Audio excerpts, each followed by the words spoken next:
Hello and welcome. I am Scarperlock, and this is City of Heroes. We are with Dr. Cyclone, our level 30 Sentinel, who is probably going to level up this episode, maybe. Especially if we finish this story arc. We're doing the Library of Lost Souls. And today we're going to talk about two things. I'm going to give you a short, hopefully short, public service announcement about Google Drive. And this is just a PSA for you guys. I heard about this and I just want to warn my audience. I want you guys to be informed about this stuff just in case. And then we're going to talk about solo gaming and how it can save a gaming hobby, including definitely doing it for me with this game, among others. So first, let's do the public service announcement. I was watching a video about something else, and it was mentioned that there was an artist of comic books who had to back up his artwork had uploaded some of his art. Well, he had uploaded a bunch of his art to Google Drive, and he had a bunch of other stuff backed up on Google Drive. And what Google does, guys, is it scans Google Drive. It doesn't seem to do it just on upload, but it will scan Google Drive. It scans your documents to check the content to make sure that there isn't any illegal or ethically questionable or otherwise content that violates the TOS, the terms of service of Google. There's not a human being involved. It's a computer. Google's computer is, I guess, probably periodically. I can't imagine it's continuous because there are too many people and too many terabytes of data. But it's periodically, maybe when you make a file change or maybe every month or whatever, it goes through the content, or it can go through the content of the user's files, and if there's something objectionable on it, you don't get the file deleted, you don't get a warning message or anything, you're just banned. Your account gets essentially locked. And if you know about anything having to do with Google, this is true with YouTube as well, since they own YouTube. Lots of creators complained about this. They upload copyrighted content accidentally, or something that Google decides is copyrighted or inappropriate content, or just has a word in it that Google doesn't like, and they'll ban your whole channel. And trying to get a human being to talk to you about it to clear up the situation is, by all accounts, virtually impossible. You just end up in a service call with a chatbot, an AI bot, and it will spew out the typical pablum, right? If your account has been banned, you must have had something incorrect. I didn't have anything incorrect. Well, tell me what the problem is. You tell the problem says, I can't determine any solutions. Please contact a human, and you try to contact a human, and it gets you right back to the chatbot, right? I mean, this happens not just with Google, but with lots of customer service nowadays. There is no such thing as customer service anymore. And so people have said that, like, unless you're a million subscriber YouTube channel or something, somebody like me, if I get my channel banned, there isn't any way for me to appeal it. I mean, they'll give me a mechanism and nothing will happen because they don't care, right? They're not making any money from me, so they really don't care. All right, let's see. We got these guys. All right, we'll go for plus AC. We'll throw... Oh, we got a patrol coming. Hang on. All right. Glad I saw that. We'll put the storm here, and we'll hit the patrol. This way we don't over aggro. Are you not? There we go. Just pull him back. Anyway, what apparently happened to this artist is he got his drive scanned in one of these periodic scans or what have you, and the AI determined that he had questionable content, morally, legally questionable content, TOS violation, and it banned him, and he lost everything, and he's not been able to get Google to clear it up. At least not as of the time of whoever made this video, and I'm not sure how old the video was. I didn't actually pay attention to that, but it's sometime in the last couple months. So, will you click? Come on. So, my public service announcement to you guys is, even if you... So the artist said what he thinks is the pictures in question, the artwork in question that got him banned, is artwork in a published comic. It's legally published, right? So it's not illegal material. It's not something that could get you arrested or anything like that. Google's bot, its AI, decided that it was objectionable, and if you and I looked at the piece, we probably would say it isn't, and that it's certainly not illegal or a violation of the TOS. But because TOS being terms of service, but because the AI makes the decision, and it's essentially not appealable because you're appealing to the AI and it's heartless and doesn't think, right? Doesn't actually have artificial intelligence. It's just an algorithm. Um, he's got no way to get his account back. So my PSA to you isn't even just be careful what you upload to Google. You should do that, but always make backups. I typically used Google Drive as a backup for stuff on my hard drive, but I realized there are a few things I have on Google Drive that I just use on Google Drive and I haven't backed up. So this morning, I just spent the entire morning zipping up every folder and not taking them off. They're still on Google Drive, but I backed them up on my hard drive. And by the way, you got to watch out for Microsoft with this in this regard as well. If you put stuff that they consider a violation of their terms of service on OneDrive, they'll blip that out too. They'll block you. So be very, very careful. One of the insidious things about OneDrive is that it used to be that you'd have the files on your hard drive, and if you sync to OneDrive, it would give you a little green check in the file when the file was properly duplicated or mirrored on their remote server and matched the file on your hard drive. I don't know if Windows 10 still does that. I think it might. But what I've noticed with and I have to use OneDrive on Windows 11 at work because it's policy, right? We're supposed to use OneDrive so everything's backed up, so that student grades get backed up and all the stuff, and it's quote unquote secure, right? And then when OneDrive gets hacked, student grades are going to be, Canvas, which is a learning management system for like 50% of the universities in the country, they got compromised, and Lord knows how many student grades leaked. I don't know. But we were told we had to use that. And we used to host our own Canvas server, and for security reasons, they switched it to being hosted remotely by the company Instructure. And and what I said is it would have been much more secure if we kept our own servers. But like when it went down, we couldn't use Canvas, and this was during finals, during final exams. Anybody who had a final exam set up on Canvas, we couldn't get into it for like a day. So you had to reschedule. People had to reschedule finals. Fortunately, I didn't have to deal with it. It didn't affect me because I do all my stuff on paper. But I wanted to log in and post announcements for my students, and I couldn't do that. And I wanted to do final grades, and I couldn't do that for my zoology class because I had to wait until it got cleared up. I think what ended up happening was Instructure paid the ransom to the hackers, right? Because they needed to get it cleared up, and the hackers were better than Instructure. Same thing could happen to OneDrive. And the problem is on, at least the way my campus has it set up, and I think it's default for Windows 7, when you have a file that you've marked as backed up on OneDrive, what's actually happening is it's a file on OneDrive that's being backed up on your hard drive. That is to say, the master file is considered by Microsoft to be on OneDrive. And the file will only be stored on OneDrive unless you tell it to store offline, right? And then it makes a copy and puts it on your hard drive. I've seen it do this a couple of times. One of the things that happened to me on my old laptop, when it was already doing this before it switched to Windows 11, was that when I was trying to open files that were sitting on what looked like my hard drive, it would just spin and spin and spin and say I can't access the file, and it would barf. And what I would have to do is take that file and download it specifically to my laptop from OneDrive in the web, rather than using the operating system interface with the File Explorer. You try to go in there, it wouldn't open it. So I could open it on the web through a browser. So I would download it from the browser, and then I could open it.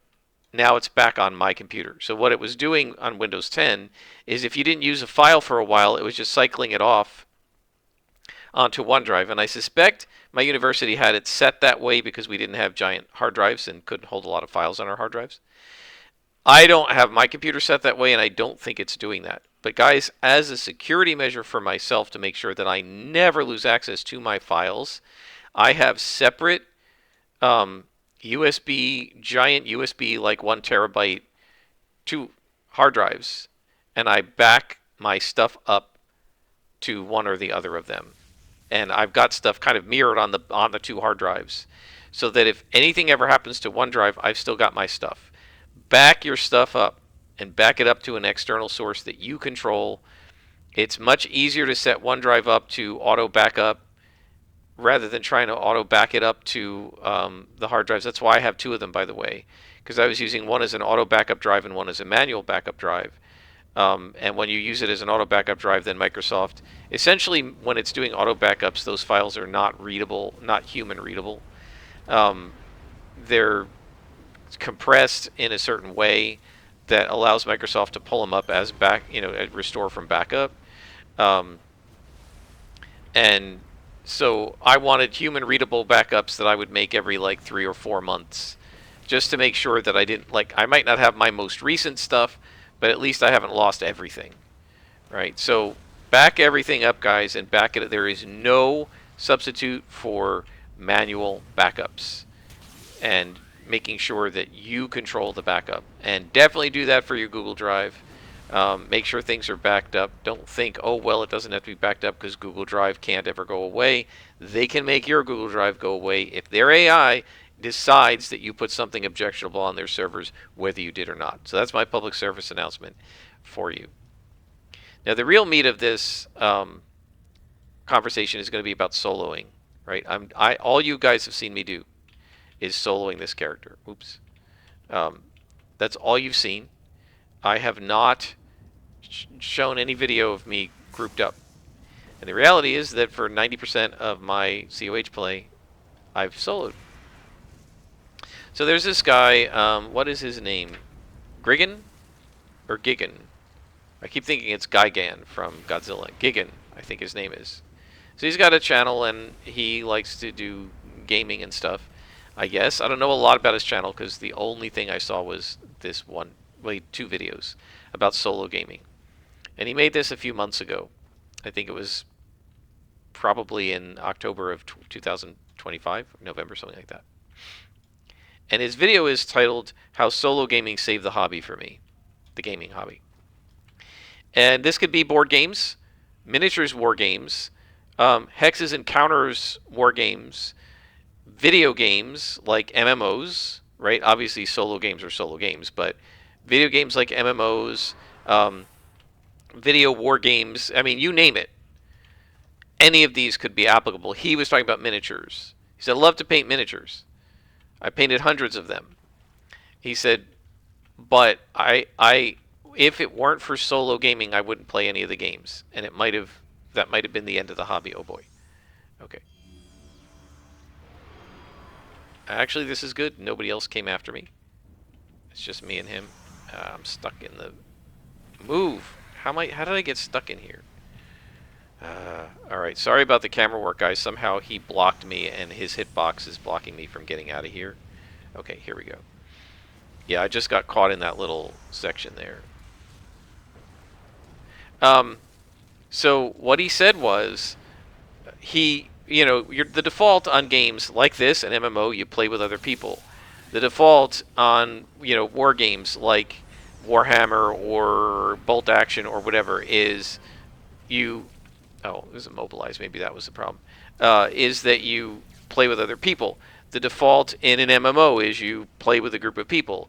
The default in Advanced Squad Leader or Old School Tactical or NATO The Next War in Europe or any of these board war games is you play with other people. The default in Monopoly is that you play with other people. Now, with some board games, they may not take that long, but with role-playing games, by the way, tabletop role-playing games, the default is that you play with other people, right? Role-playing games and tabletop miniatures games, tabletop board war games, many of the more complex tabletop games like Settlers of Catan and these games can take hours to play. I mean, that's why we love them, right? Doing a raid in an MMO could take hours. Doing a task force in City of Heroes could take hours. Playing Dungeons and Dragons with your friends, with my friends, this takes 3 or 4 hours. Remember, we talked about scheduling problems, right? Why have I gotten back into board war games, and now I'm thinking about doing last 5 parsecs from home or something like that, miniatures? Why am I doing that? I mean, I like them, yes, and I'm entirely soloing them. Why am I doing that? Why do I have time to do that? Because my Deadlands group is only meeting once every 4 or 5 weeks. Right? If we're meeting consistently every other week, then a lot of my spare time, my spare hobby time, especially at least when it's not summer, is going to be prepping the next session. But I've had the next session prepped for 5 weeks now. I don't have. I mean, I haven't had it total. I knew what was going to happen in it. I prepped it like 2 weeks ago by getting. I bought the map, and that's like I didn't go looking for the map because I knew we weren't going to play for 3 weeks. So after about 2 weeks, I prepped the map and made sure the villains were prepped. But I mean, I've had this thing prepped for weeks. I don't have anything to do in Deadlands until we play again, right? When we were on hiatus for 9 months, I had the next session prepped because I thought we were going to play, and then the second player was one player was going out, but the other players were going to play without him. Then the second player said, I can't do it either for the rest of the summer, and so I mean, by then I already had everything prepped, and so I just didn't need to do any prep from April of 25 until December of 25. And we played in January, and the only prep I had to do in late December, early January was to reread everything and bring it, like, reload it into my brain, right? So if I want to do some gaming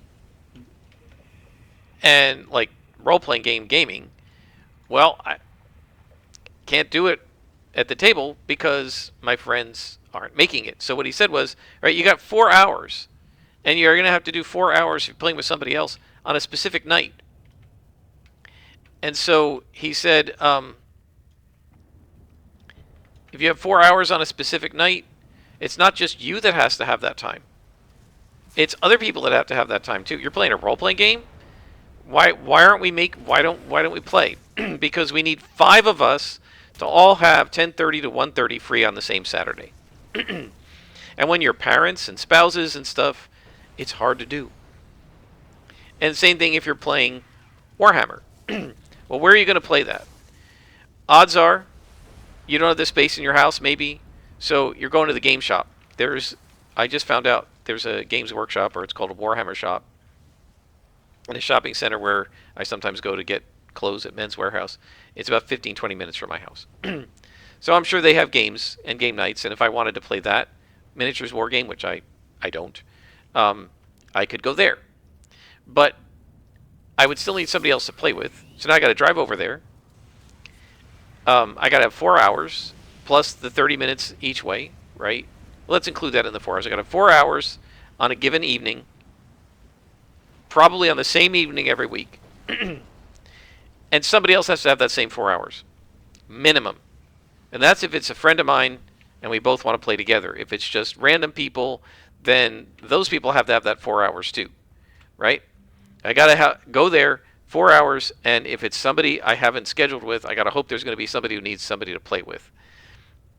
And we're both going to want to play the same game, right? Because Warhammer doesn't just do Warhammer 40,000. They have Age of Sigmar, and they have Kill Team and a bunch of other crap. And so if I went there to play Kill Team, which is with small groups of 5 to 10 miniatures, and somebody else has a giant army and wants to play full-on Warhammer, we're not going to be able to play together anyway, right? So he said it's not just you having 4 hours when, we're all very busy, but somebody else has to have that same 4 hours. They don't just have to have any 4 hours. They have to have the same exact 4 hours that you have on the same night, and they have to do it consistently. Oh, this is going to suck. Maybe not, because I can AoE the swarms. And they'll get hit when they come in and out of my chain lightning and stuff. Come on. So he said, yeah, so what was happening to him was he wasn't playing that often. Hit the wrong guy. He wasn't playing that often, if at all, because he didn't have the 4 hours. His friends didn't have the 4 hours. And so, like, trying to schedule it so that you can actually get some gaming in was very frustrating, practically impossible for him, and it led to him not playing at all. So then he, I guess, heard of this idea of solo gaming and found a community on Board Game Geek or something that does a lot of solo gaming. And he tried it out, and he said, well, yeah, you don't have the other person, and it's more fun with another person, of course. But he said, here's what did work. First of all, I didn't need 4 hours. He said he has room in his house to leave a game set up, and his kids and his wife leave it alone. He says the kids are in high school, so they're not going to mess with it. His kids and his wife leave it alone, and he can play, a couple rounds at a time. This is what I was doing with Old School Tactical and with Conflict of Heroes, right? I would set the board up on my dining room table. I don't have a spouse, so I don't have there's nobody to complain about it, right? That you're taking up room. I do use I don't generally eat on the dining room table that much. There are other spots in my house where I eat more. And so I don't need it to eat.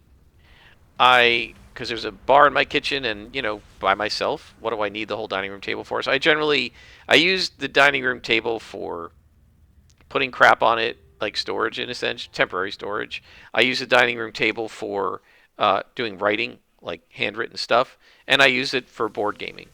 The only exception to that is, I actually do have to do it this afternoon, is that when I clean the kitchen, I do like to take all of the junk off the countertops after I clean that individually and put it on the dining room table to get it out of the way so I can wipe down the countertops, and then I wax the floor and everything, or use Bona on the floor and wait for it to dry, and then I move it all back into the other room, into the kitchen. And it's an open floor plan, so it's pretty easy to move stuff back and forth.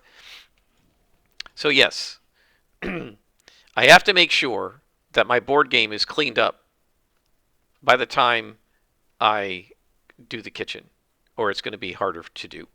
Although there was one time when I had it all set up there and I just put the stuff on my living room, in my living room table. I have like a coffee table, and I put stuff on the bar after cleaning the bar, so that I just did that, and it worked. But it's easier to use the dining room table. But except for that, I don't need the dining room table at all, and I can leave stuff set up, for a week, and play half an hour a night, and after a week get 3 hours done, and that sort of thing. And so he said, first of all, you don't have to go anywhere. So you don't have commute time. Depending on how far away your game shop or your game group is, that could be considerable. Second of all, you don't have to match your schedule with somebody else who's also busy, because they have wives and kids and husbands and things like that, and jobs and work overtime and get called in on weekends and all that. You don't have to match your schedule with somebody else. Or in a role-playing game, in the case of a role-playing game, several somebody else's. You don't have to have all of it in one chunk. You can play it if you just have an hour free. I had an hour this morning free. I can just go over to the table and start mucking around. Or, if it's City of Heroes, I have an hour free right now before lunch. I can just log in and play. Now, I'm doing a Let's Play and I'm recording, but I don't have to do that. Like, that's not part of the COH experience for 99.999% of people. You could just log in and play.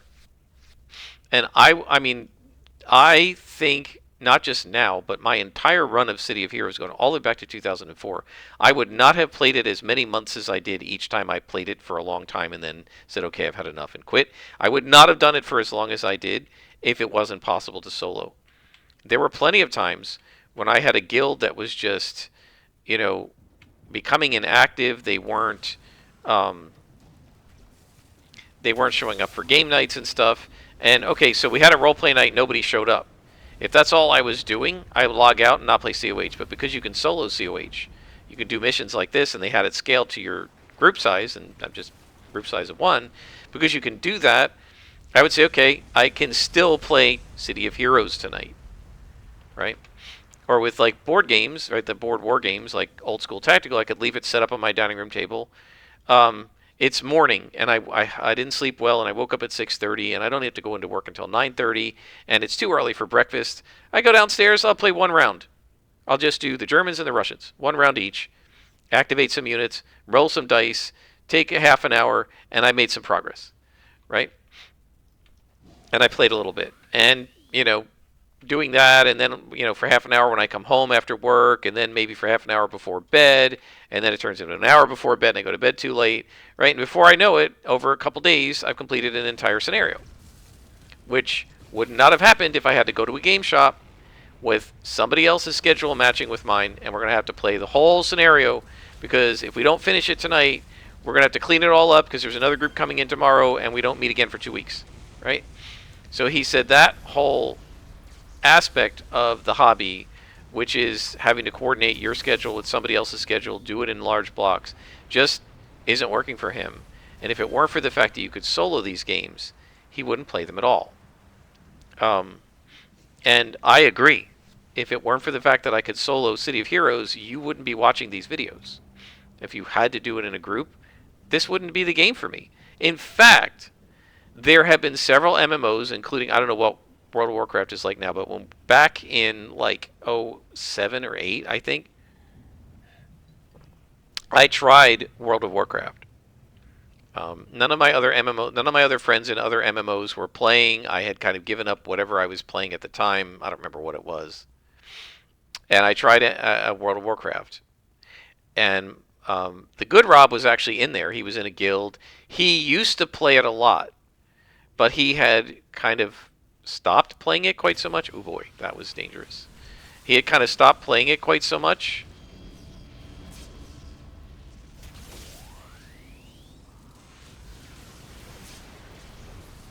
And I'm just trying to play a little attention here because we're getting kind of pounded.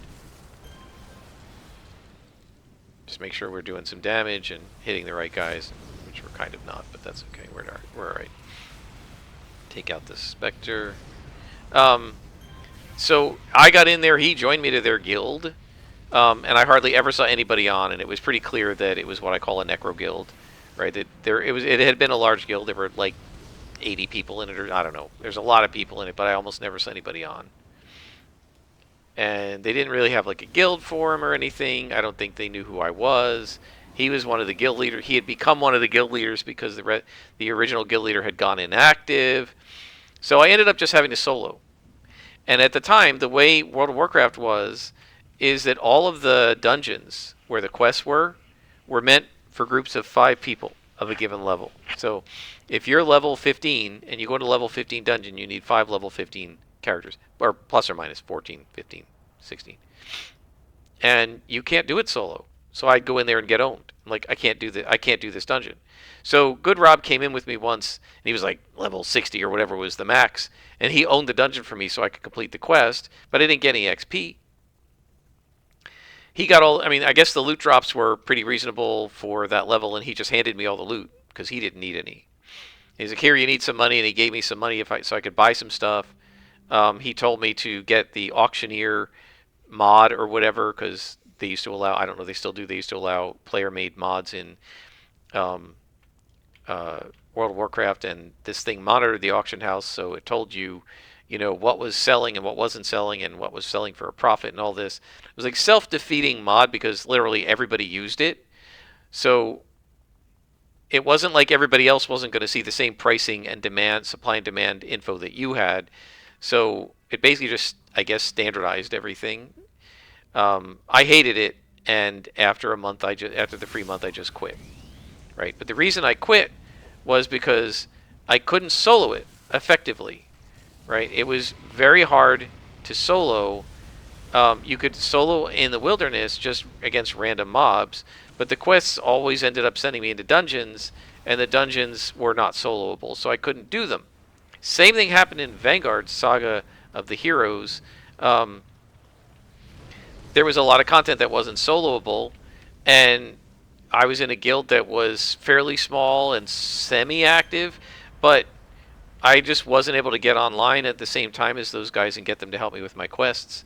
And so I tried to solo as much as I could, and I found out you couldn't solo it. So there have been a bunch of MMOs over the years that I tried, and I quit because you couldn't solo them at all. And the reason I stuck with COH time and time again and kept coming back to it is because I knew that even if my guild vanished, even if I couldn't match my schedule to other people, I could solo this game, as you're watching me do now and have for many hours if you're one of my fans, and I could get a lot of enjoyment out of it and make progress and complete quests and level up. And then when the other guys were on, I could use my character and play with them. And the beauty of COH that no other game does is sidekicking. So whereas the other guy, like he came in and owned the Rob came in and owned the dungeon for me when he was like 60th level and it was a 15th level dungeon, I didn't get any XP. But if it was COH, right, it would have been a 2-man dungeon for my level and he could have exemplared down. And we could have had a lot of fun playing on level with each other. Instead, I just ran around following him while he owned everybody and gave me the loot so that I could complete the quest. And his thing was, well, just keep doing this till you level up, and then when you're level 60, we can play together. Like, do you know how long it takes to get to level 60 when you're soloing in World of Warcraft? And people can say, well, play with pickup groups. I don't like that. Same thing with going to the Games Workshop store. I would not grab a bunch of Space Marines or whatever they are in a box, go to the Games Workshop store and say, hey, anybody want a game? I don't... That's not the joy of gaming for me. The joy of gaming is playing with friends. Now, when I drove past that store the other day just to see where it was. I didn't go in. I don't particularly want to buy Games Workshop stuff, and I believe that's all they carry. If they were a regular hobby shop that carried other branded hobby supplies, I would go in there, but they only carry, as far as I know, Games Workshop branded supplies. And the Games Workshop branded supplies, as I understand it, are pretty high quality, but they're also like twice as expensive as the same paintbrush or the same modeling paste or the same paint by another company. Now, GW would probably say, yeah, but ours is better. But yeah, I'm not at the point in the hobby now where I am such a connoisseur of the materials that I need a $25 paintbrush when I can buy one for $5 at Michael's. And it's good enough for my purposes. But I drove by to see where it was, and as I was driving past it, I remembered the guy who's on sabbatical now, and the one who got me back into D&D, who never actually did play much with us. I'm pretty sure now, if I remember right, that he told me that he was a Warhammer player, and that there was a game shop in town that he used to go and play at. Now, he's been on sabbatical. I think he's back now, or he's about to come back. And, oh, we got to find 5 more of these. I hope we can find them all. So he's come back, or about to come back, and he seems to have some sort of a regular game night or regular night where I guess his wife is okay with him doing this, and he goes to the shop and plays with people there. Now, if he were to say, hey, come to the shop, I'll play with you, I'll introduce you to some other people, that I might be willing to try, and I might be willing to spend some money on Space Marines or whatever to play with him. And then while playing with him, I get to know other people, and maybe now that I'm friends with them, I would play with them. But just going and doing pickup groups at a shop is no more interest to me than doing pickup groups here. I play this game with other people to play with my friends, not to play with a bunch of strangers, quote unquote, so I can get the game done. If I'm going to just play the game to play the game, I'll do that solo. And that's why I like City of Heroes, because you can solo it. And it's, oh, no, click the wrong thing. It's designed for that, and it's part of the way the game was set up. I'm super glad that they did that. Because it allows me to play on my schedule. Because even if I were to go to Games Workshop to play with strangers, I still have to do it on their schedule, right? If they don't have time when I have time, we still can't play together. And I got to drive over there and everything else. So it's a lot easier to just stay home and play the game myself, unless I'm going to play with somebody who's already an existing friend. Maybe that's short-sighted or narrow-minded of me, but that's just kind of how I feel about it in my grumpy, crotchety old age. But the other thing this guy said, which I also agree with and also applies to City of Heroes, is he said when you're at a game store or playing with friends, it's often very competitive. You have to design the right team, the right build, the right whatever in order to compete, right? Or if you're thinking about MMOs, you got to have the right build, or people will kick you from your group if you don't have, incarnate powers or whatever. And so he said, if you're solo, you don't have to worry about any of that. He said, I can pick the mini. Sorry, guys, I had to wipe my nose. I've been sneezing this morning. I think I had a little bit of an allergy. He said, I can pick the mini I want because I think it looks cool, even if its stats aren't that great.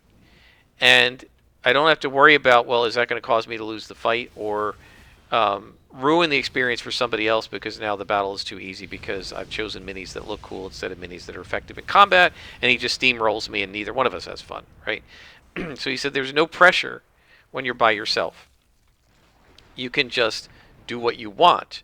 You can follow your own interests and your own pleasure, and you don't have to worry about whether that's going to ruin it for somebody else, right? Because these are cooperative games. Even if you're competing, it's still cooperative in the sense of you got to all have to be on the same page and play the same way in order to have fun together. And there are ways that, just like in a role-playing game, tabletop role-playing game, a Wangrod player can ruin it for you. In an MMO, a Leroy Jenkins Wangrod type player can ruin it for you. And in a tabletop war game, I'm sure there are lots of Wangrod things that can be done that can ruin the game for you too. Cheating and arguing about the rules and fighting and all that kind of stuff can happen. And it's not going to happen when you're solo. Like, there's no cheating when you're solo. You just, do what you want, right? So there's all this flexibility. There's all of this. There's so much less pressure to quote unquote do it right, as it were. When you're solo, you can do it how you want, and that is right. I've been reading 5 Parsecs from Home. I'm planning on trying that because it looks like a lot of fun and much less complicated than a lot of the actual war games. Oh, I did it again, didn't I? I over aggroed. I keep doing that. No matter how many times I do it, I never learn. I'm like one of my students. No matter how many times they use ChatGPT and get a bad grade, they keep using ChatGPT. So anyway, we'll go ahead and use our inspirations here, and I may have to use the panic power. Probably will. Yeah, it looks like I will. Here we go.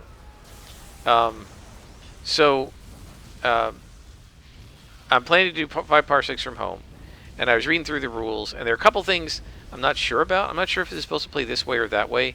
And the nice thing about solo is, like, it doesn't matter if I'm wrong about the rules. If I decide to play it that way and that's fun for me, it doesn't matter because I'm the only one playing.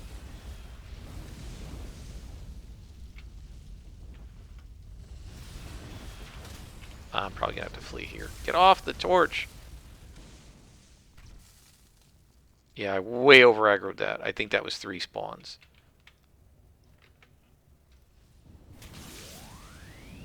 So if you want to know why I run and stop, is first of all, it gives you a chance to recover a little bit, gets you out of the tight spot, because fighting in those tight hallways is tough, and you get surrounded and then blocked and you can't move. But also, sometimes not all of them pursue you. And so you can shake a little bit of the pursuit and a little bit of the shed a little bit of the aggro, and then that sort of allows you to kind of, almost like pulling, right? It's almost like a little like a poor man's pull, if you want to call it that, or a not well done pull. Where are you? Where is he?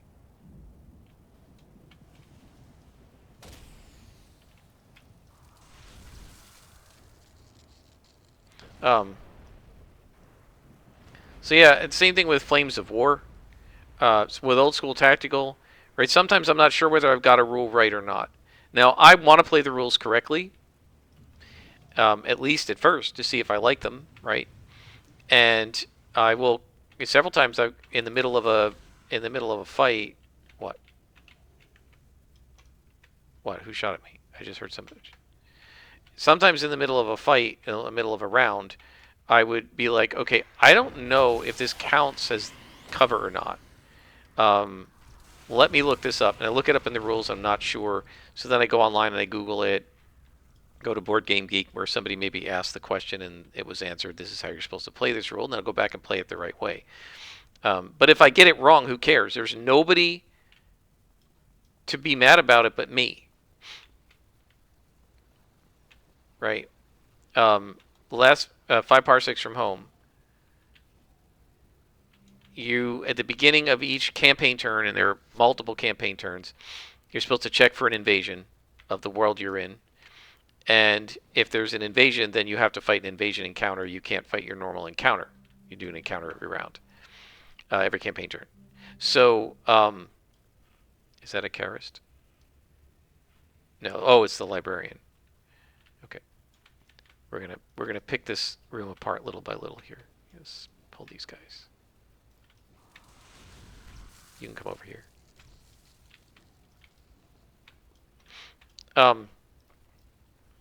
So the first steps are you check if there's an invasion, you decide if you're going to travel, and then if you decide to travel, then you do like world discovery. You figure out what kind of world it is, and so on and so forth. And so what they say is in the first turn, you're not deciding whether to travel because you haven't gone anywhere yet, right? And so what you're supposed to do is just start at the world phase, discover what kind of world it is, and do that. So the book implies that one of the first things you do for the world discovery phase is to find out whether you need a license to operate on this world, and if so, you have to pay the licensing fee, and then you roll to see what the fee is, right? And you can try to avoid the fee, but if you fail the roll, then you get like a rivalry with law enforcement or crime bosses or somebody on the world who is in charge of the licensing, right? And so the book doesn't say anything specifically about the first turn other than start with the world step and not the travel step, right? But one of the people who's played it before and was doing a let's play on like for his third or fourth campaign, he said you don't have to check the licensing fee on the first turn. It's assumed since you're on this world already that you're already licensed for it, right? So now I have two potentially conflicting things. The book, which is essentially silent on this, right? I don't know. There might be errata, right? And then this guy doing a let's play who said, well, this is how I do it, right? So now when I go to do my first turn, I have to decide which one I'm going to do. Now, if you're playing with somebody else, right, you would probably have to figure out what's the correct way. But to me, I agree with the let's play guy that it doesn't make any sense to be checking the world to see if you have a need for a license to operate on this world and then buy the license. Presumably, you're starting on this world. When you arrived, you paid the license. That's what you're supposed to do on the arrival step, and we're already past that.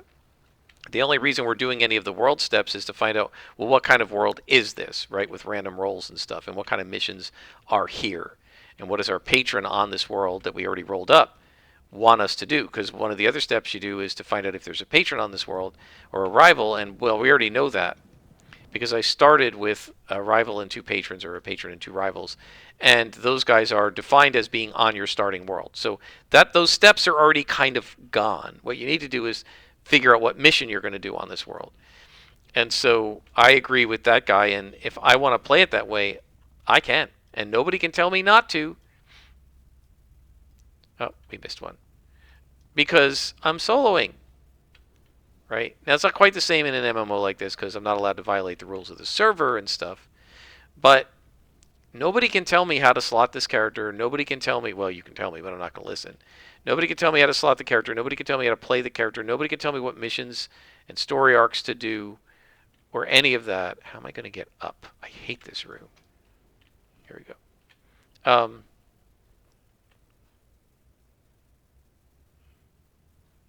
Where's this entrance? There it is. I get to just play how I want to play, right? And there's a lot of freedom in that. And so he argued you get the freedom of being able to play how you want to play, and it doesn't matter if anybody else likes it or not. You get the freedom of being able to explore the parts of the game you want to explore.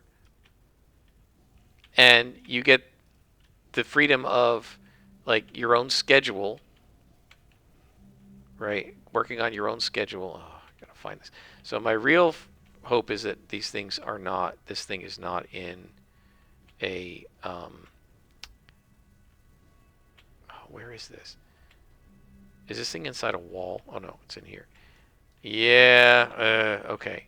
So one of the problems is if these things happen to spawn too close to one of these red damagey things, you can't actually click on them. because every time you take a tick of damage, it resets the click, the progress bar. And I've had it happen before where I was taking damage and I couldn't click on it. That's a bug. It's not supposed to do that. But it sometimes happens. So yeah, what do you guys think? How many of you do solo gaming? Have you ever considered it? Would you consider it? Do you agree that it actually makes sense when you're very busy to try gaming by yourself? He then had a video where he suggested a bunch of solo games. I'm super interested in addition to 5 parsecs from home, 5 leagues from the Borderlands. But he also mentioned one, what was it called? The Doomed.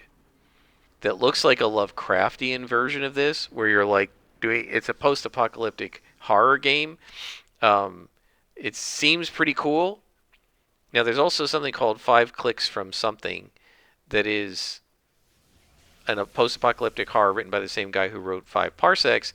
But I feel like rather than have even with 5 Leagues from the Borderlands, same guy, rather than having multiple games by the same author that follow the same system, I'd rather try different ones.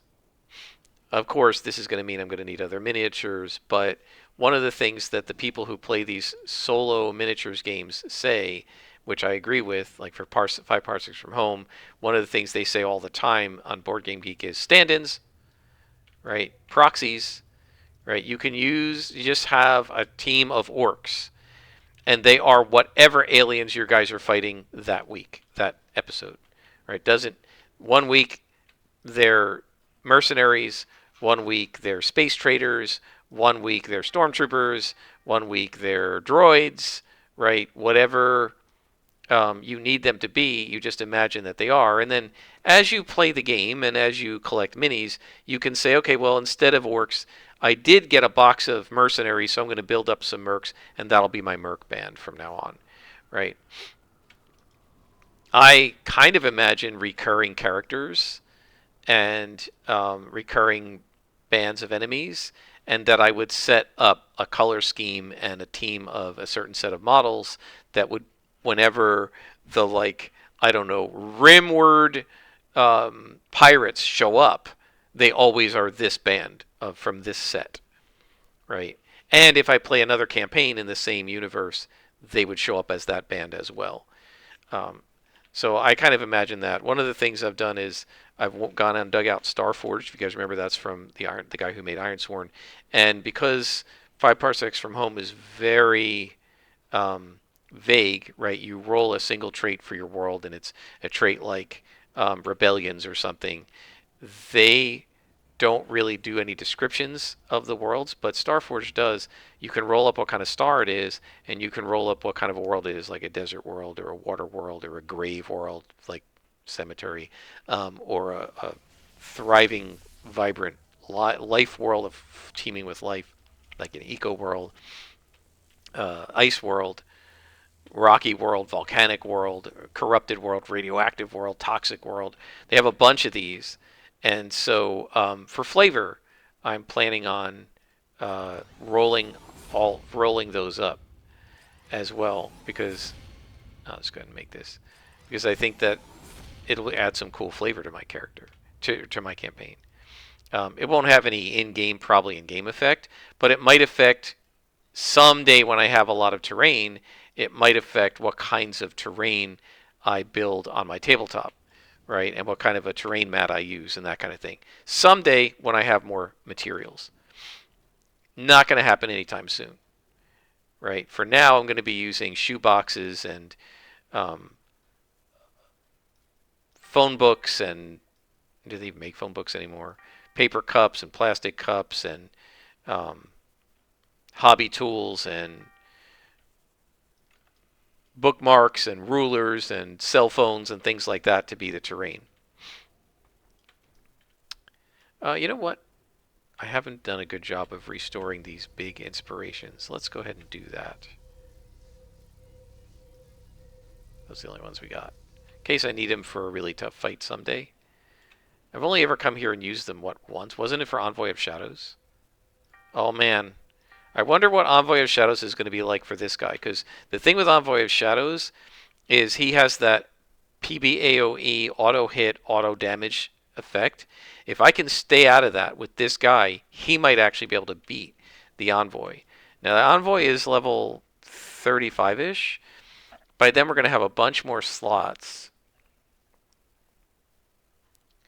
I don't know if we're going to have enough to take him out. We'll have to just see. I feel like this guy has the potential to avoid all of that damage, and also since we're not dodging, but we're resisting the damage, it might be pretty good too. What do you got? Yeah, 35,000. Let's go ahead and do one more short mission. If I can get a short mission, I hope I can. Let's go ahead and do a short mission because I'd like us to level up so you guys can see that. So yeah, do you guys do any soloing? If you do, what sorts of games do you solo? And how do you do it? Do you enjoy it? Do you, like, for instance, if you're going to play a war game, do you take both sides and play both sides equally? That's what I've been doing.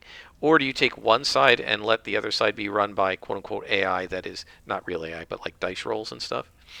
One of the things I wondered about with something like Flames of War is if I could give ChatGPT, what am I doing? If I could give ChatGPT a scenario, like, okay, you're defending two, what do you want to call it? Two goals, right? Two control points, victory points, right? You're controlling two spots, and you're the Germans. And you have to stop the British from taking them, and you have two Stug 3s, a Panzer 3 tank, and a mortar team, machine gunner, and 5 rifle teams. And the terrain has the following places to hide. How would you set up? Where would you put your teams? And what kind of a tactic would you use? Would you be aggressive? Would you be defensive? Would you wait and do reaction shots, or would you take the initiative? And then let the AI say, here's how I would do it, right? Which then, I gotta remember how to get in here.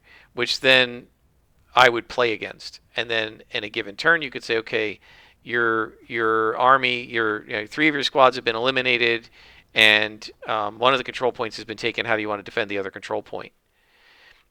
Do you want to fall back? Do you want to do this? Do you want to counterattack? It could maybe do that. I mean, so what techniques do you guys have if you solo? What kind of games do you solo? What techniques do you have? Do you only solo video games? Easier to do because the computer can play the AI.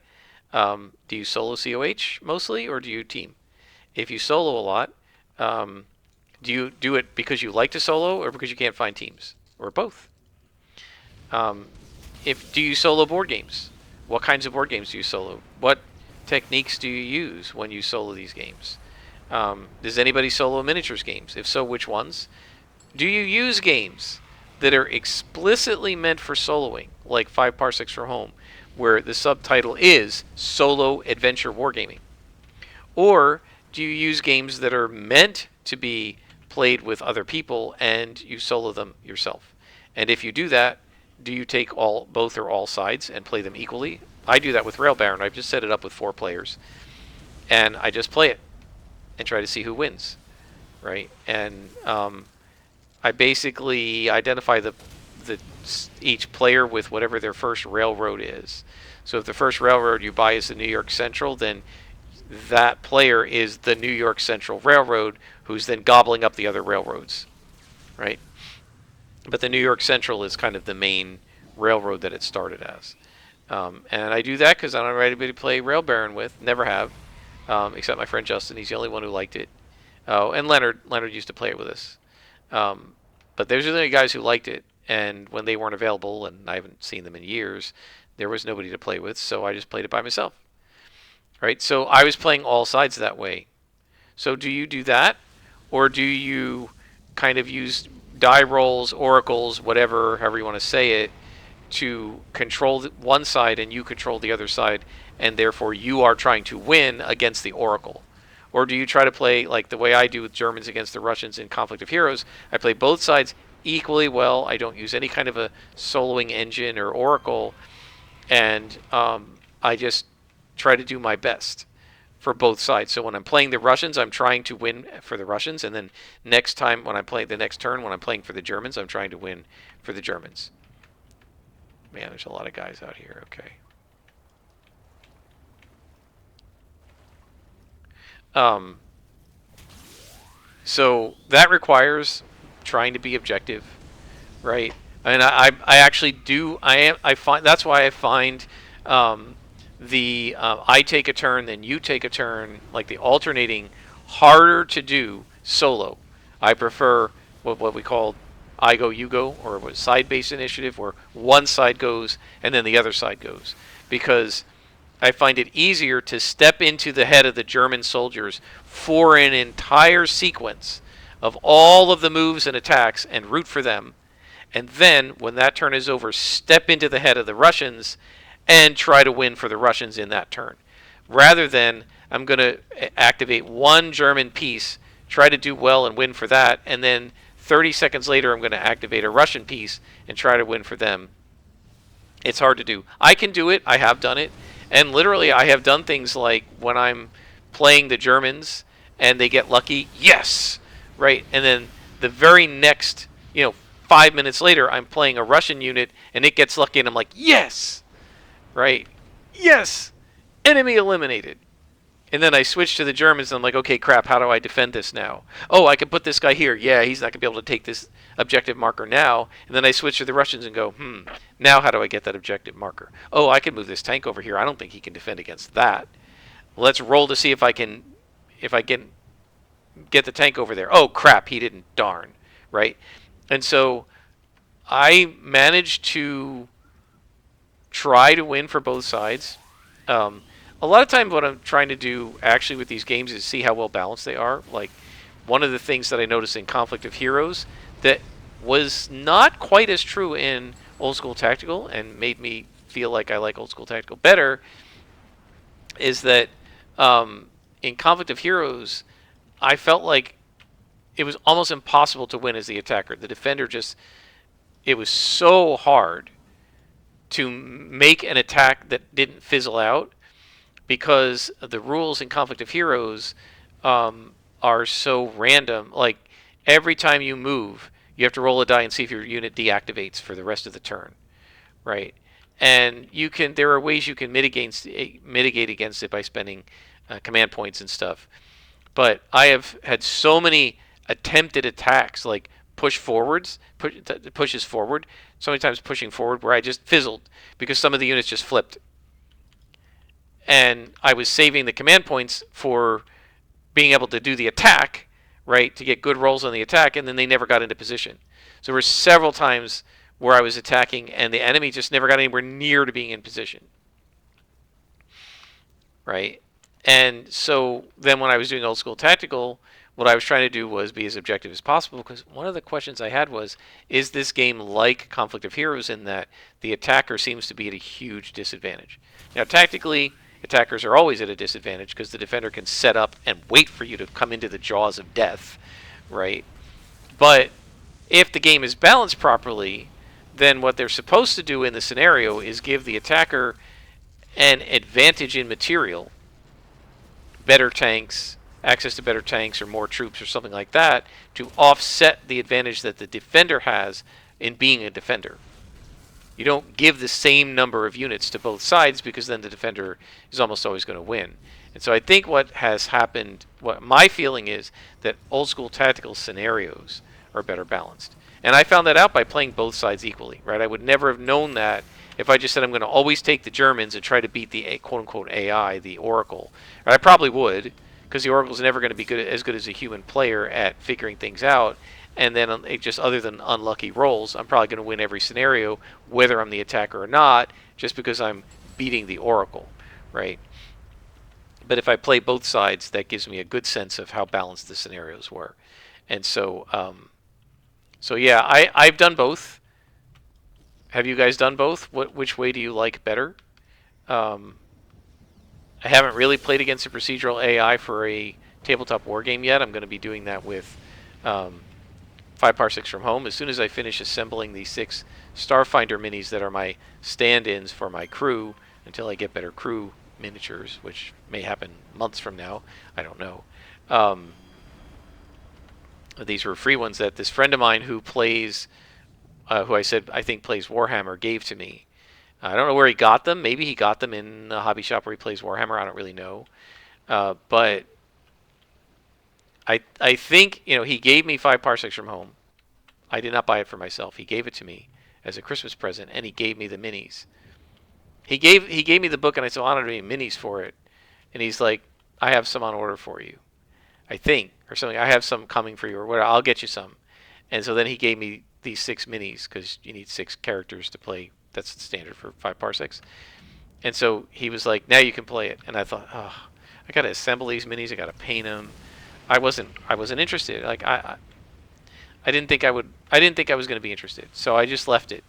But then when I started painting and assembling the minis for Flames of War, which is the war game, I was like, well, I got these Starfinder minis. I could use them to play 5 parsecs from home. That's pretty cool. So I've assembled three. I'm on the fourth one of the 6, gluing them together. I've never had to glue minis together before. They've always been completely self-contained. Um, it's a bit of a hassle. I'm not great at it. I haven't done a lot of like plastic model kit making in a long time, and I've rarely ever done figures unless it was like the pilot of an airplane and I was gluing his head onto his body before putting him into a chair, into his command seat, the cockpit. Um, so, and we've leveled up. There we go. Pretty cool. We're now 31st level, so we get some slots, which we'll do as soon as we're done with this mission, which might be pretty long, not sure. So anyway, so I'm working on gluing these minis together, and then once they're glued together, I'm not going to worry about. I'll eventually paint them and prime them and everything else, but I'm going to start playing with them. And I've got a bunch of old D&D miniatures that are going to be the bad guys, even though they're fantasy and this is science fiction. And I'm going to just start putting stuff on the tabletop and rolling dice and playing around.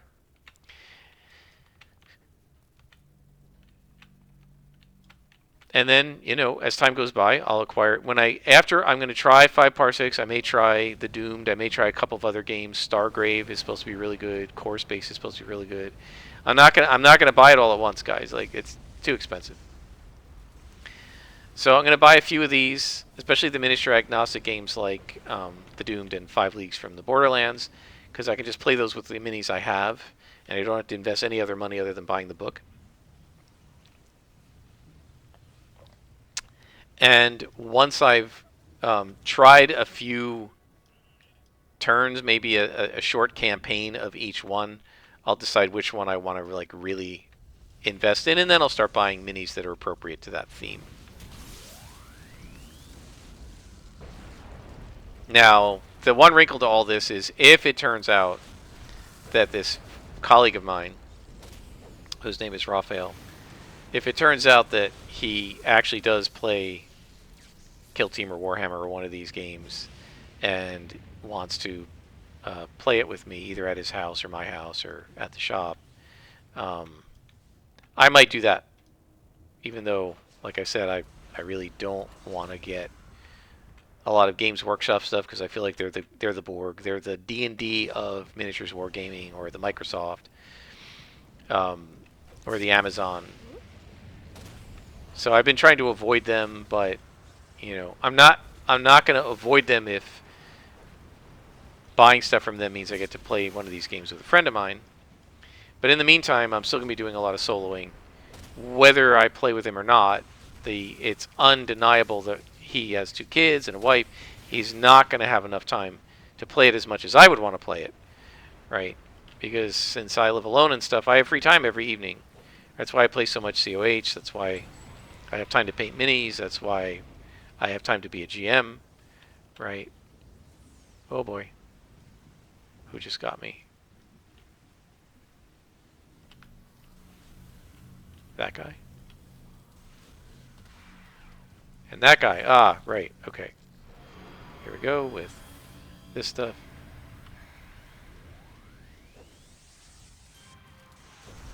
Got to get this demon out of here because he can heal himself, and then he's just going to keep bothering me.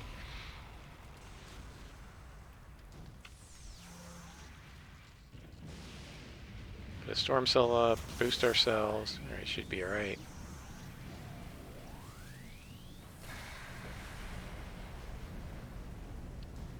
Panic power. That takes the immobilize away because it does help against the mez.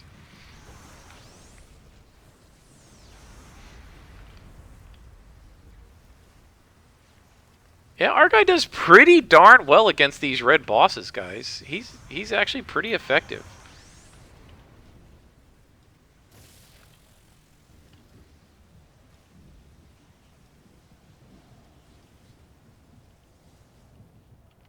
Is that a Karist? Okay, we have to lead you out now.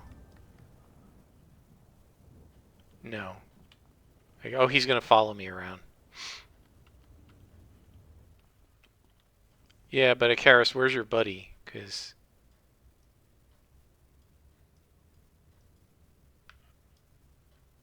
What the heck? What is that marking? There's nothing up there.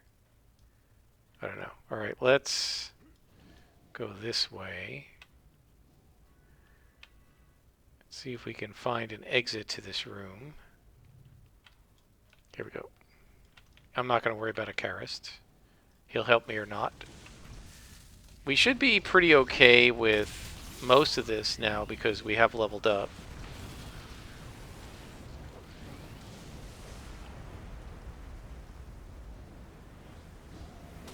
Oh, and the other thing I wanted to mention, gosh, I've been meaning to do this for like 2 episodes, because I talked about this thing, opportunity. This is your opportunity bar. The terms that they use, I said this in my response to that comment. I love Sentinels, but I think the terms that they use for the words for these powers, like vulnerability, is not the right word there. It should be called penetration or something, right? So you know that you're not making yourself vulnerable. You're penetrating their defenses. And then instead of opportunity, I don't know what it should be called, but it should be called something else. Right? Because what opportunity does is it gives you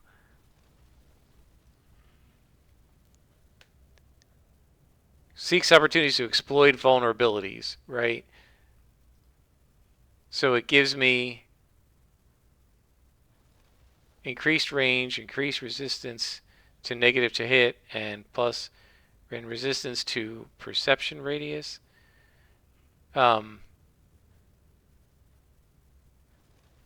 What is that? ATTR. That one I don't know. But the rage on self is basically boosting you, right? It's almost like having this thing, right? See, here's, it's almost having that thing partially active. And so you get this vulnerability here, right? And now I'm doing extra damage and I'm doing, right? So the opportunity is the opportunity to make them vulnerable, right? By analyzing weaknesses, you make them vulnerable. And this increases all this stuff, right? So the opportunity is giving me increased chance to do that.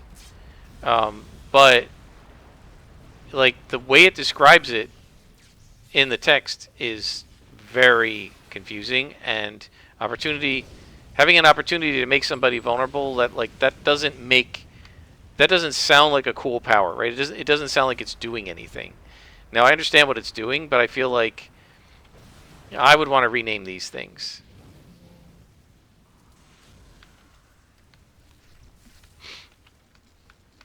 Right? Like domination for a dominator, right?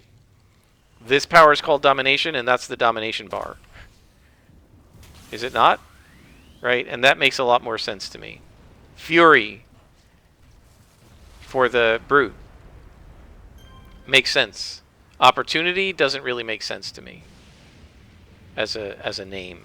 So I think they could have done a better job with the names. But anyway, that's how that works. So when I was talking about the IO sets, and I said I want the one, I guess I'll take the one that has opportunity, or maybe I said I was going to take something different, but yeah, I guess we want the opportunity because it'll fill the opportunity bar. That's what the one commenter was saying, which is the bar that then lets us trigger this, which makes them vulnerable. I guess this thing is right. We're going to have to go all the way up there. to get a Karist buddy. I don't know where a Karist went. They must have killed him, or he got lost. Is he... I don't see him on the map.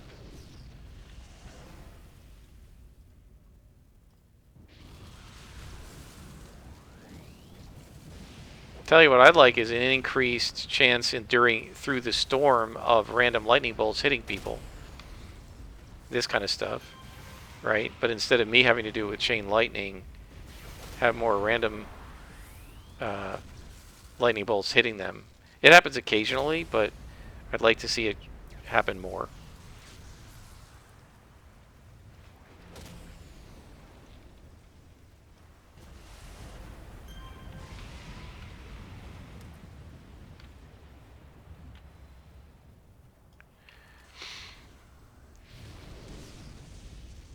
This is the way I used to design dungeons when I was a kid, right? I was aware that the players got to decide from among the routes through the dungeon which way they could go.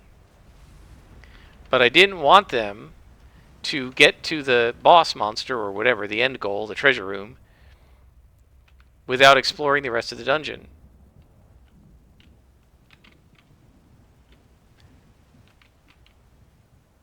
So what I used to do, this is a little bit of a variant here, but what I used to do is I would just make a dungeon with, you know, hallways that had rooms off the sides, but the actual path through the dungeon was one way. You couldn't actually... In a lot of the dungeons, it was like a door that led into the room with the main battle that led to the next hallway, so you kind of couldn't skip the content. You couldn't just beeline it because there was only one route.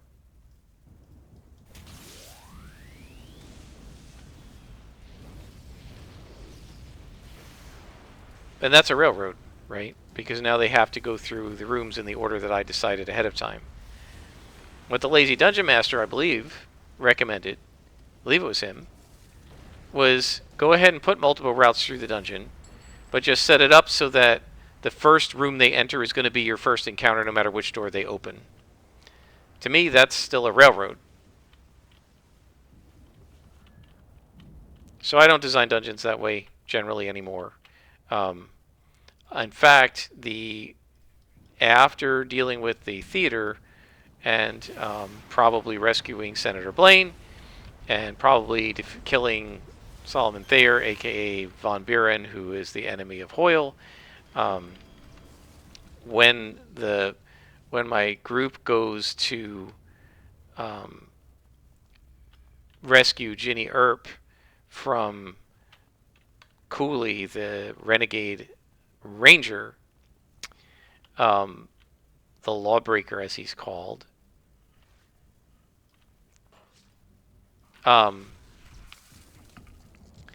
they're going to have to enter the sewers underneath Tombstone, or old mines underneath Tombstone, and I purposely picked out a map that has several routes through the mine.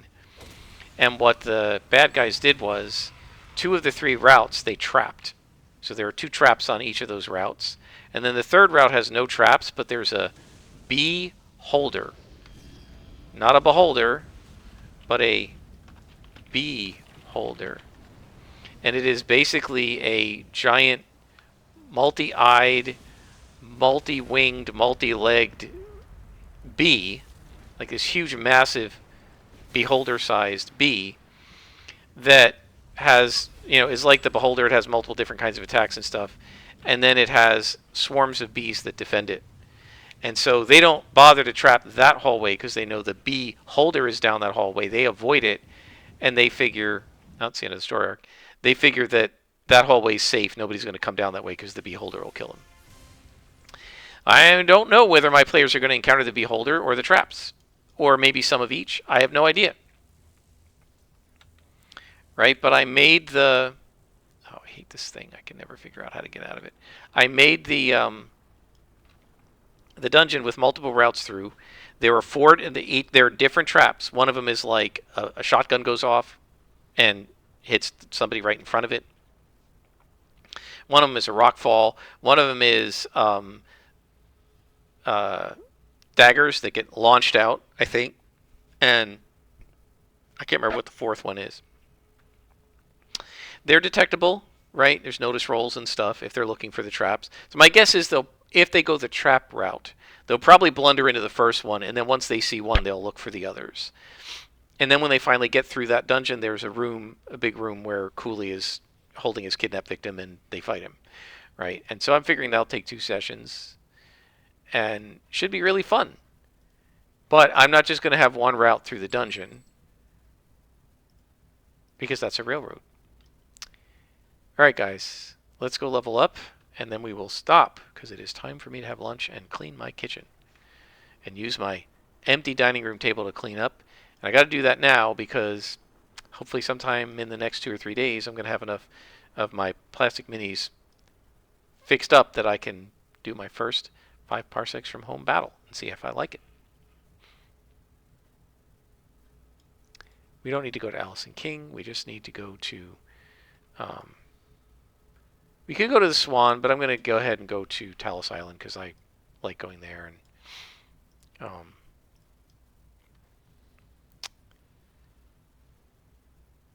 And then we'll need to go into the base and see which enhancements I'm going to use that I already have, if any.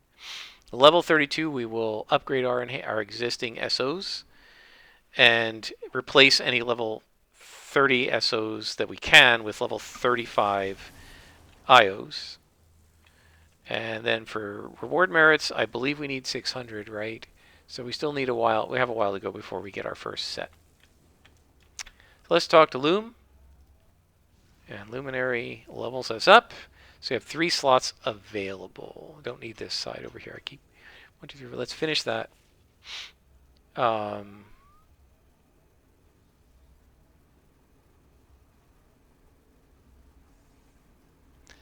would like to improve Storm Cell.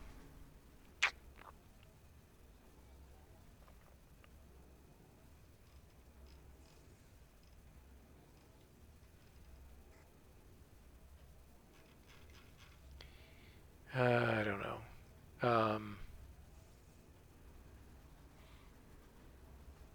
Grounded. That is resistance. It's an auto resistance. Okay. Yeah, I think we're going to need to triple slot that. And then over here...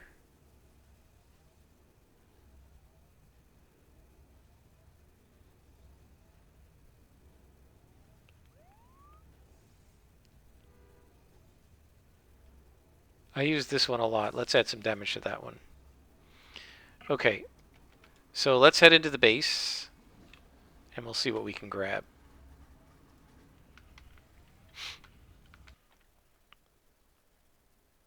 So yeah, any type of a defensive auto power, I will usually try to triple slot unless it's a really tiny bonus. And 6 or 8% or whatever it is pretty good. The triple slot that will move it up to like 14. Okay, so we definitely want some damage.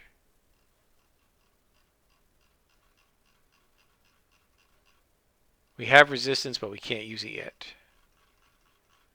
Okay.